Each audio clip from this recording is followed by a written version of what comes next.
No way. 로스차일드 가문은 독일계 유대인 가문으로 18세기 전반까지는 존재하지 않았습니다. 로스차일드라는 이름은 프랑크푸르트에서 성공한 마이어 암셀 로스차일드로부터 알려지기 시작했습니다.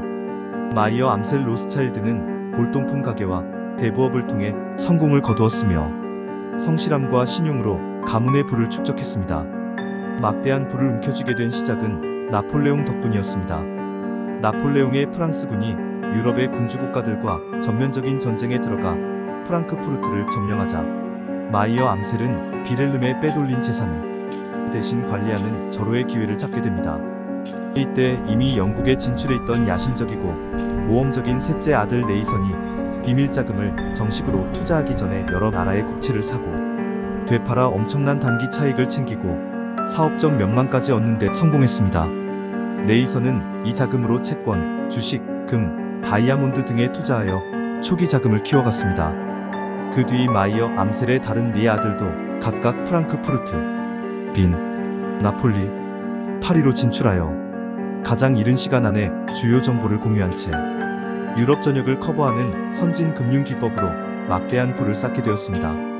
이 중 가장 유명한 내용이 워털루 전투 사건입니다. 1815년 6월 18일 벨기에의 수도 브뤼셀 근처에 위치해 있는 워털루라는 도시에서 나폴레옹의 프랑스군과 웰링턴 장군의 영국군이 최후의 전투를 벌였습니다. 같은 날 런던 증권거래소에서는 많은 투자자가 불안한 마음으로 결과를 기다리고 있었고 영국군이 승리하면 투자한 영국 국채로 돈방석에 앉게 되지만 패배하면 빈 깡통을 찰 수도 있는 순간이었기 때문입니다. 이날 저녁 나폴레옹의 패배가 거의 확실해졌을 때쯤 로스차일드 가문에서 보낸 정보원이 브뤼셀로 달려가 배를 타고 영국 해협을 건너갔습니다.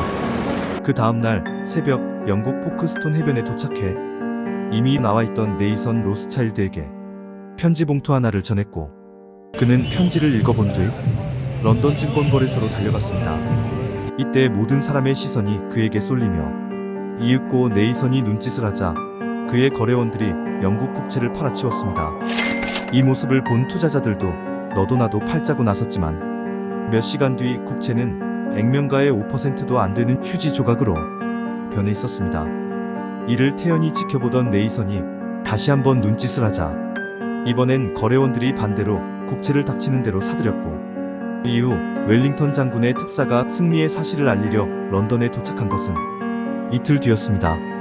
네이선은 그 사이에 영국 국채로 20배의 차익을 챙겼습니다.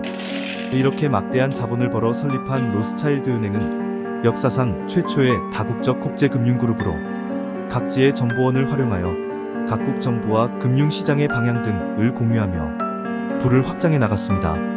로스차일드 가문의 문장에는 협력, 성실, 근면이라는 라틴어 글귀와 손에 화살 5개를 쥔 그림이 그려져 있습니다. 이는 화살처럼 빠르게 움직이며 5 형제가 단결하여 부러지지 않음을 상징합니다. 19세기 중반이 되자 로스차일드 가문은 각국의 금융은 물론 정치에도 막강한 영향력을 행사했습니다. 큰아들 암셀이 키운 인물이 철혈 재상 비스마르크였고 둘째 살로몬은 오스트리아 재상 메테르니히의 후원자였습니다. 로스차일드 가문은 국채, 주식 등 금융거래에만 집중하지 않고 19세기 철도의 시대가 열리자 유럽 철도 사업이 자금줄이 되었으며 광산업과 철강업에도 진출했습니다.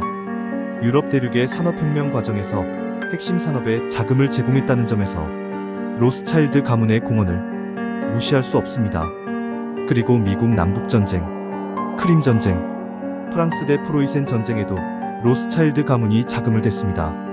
1875년에는 영국의 디즈레일리 총리가 수에즈 운하를 사들이는데 필요한 400만 파운드라는 거대한 자금을 몇 시간 만에 조달하여 큰 이익을 남겼습니다. 19세기 후반부터는 팔레스타인 지역에 이스라엘을 새로 건국하는 민족적 프로젝트에도 깊숙이 관여해 엄청난 자금을 지원했습니다. 이렇게 정치적 영향력을 행사하다 보니 로스차일드 가문하면 항상 연관되는 음모론이 존재합니다.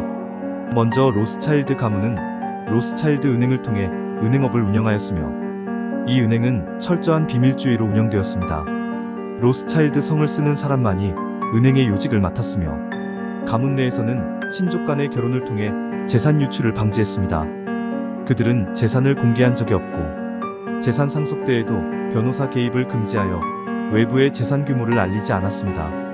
이런 사실들로 인해서 이런저런 억측과 오해를 낳았고 음모론까지 더해져 국제정치와 금융을 쥐고 조종하는 비밀 세력으로 사람들의 뇌리에 남게 되었습니다. 중국의 금융 전문가이자 경제학자인 숭웅빙은 1850년을 전후로 로스차일드 가문의 재산이 60억 달러에 달했을 것으로 추정했습니다.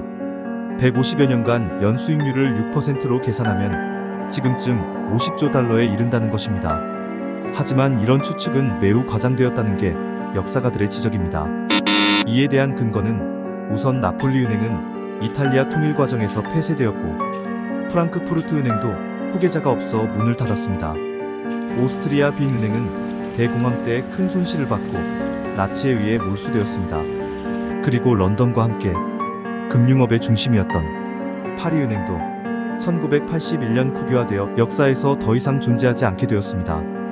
그럼에도 아직까지 유대자본, 비밀주의, 과거의 정치적 영향력 등으로 인해 로스차일드 가문은 국제정치와 금융을 조종하는 비밀 세력이라는 음모론이 끊이지 않고 있습니다. 더 흥미로운 컨텐츠를 보시려면 좋아요를 누르고 구독 잊지 말아주세요. 지금까지 노예이었습니다. 다음 영상에서 뵙겠습니다. 바이바이.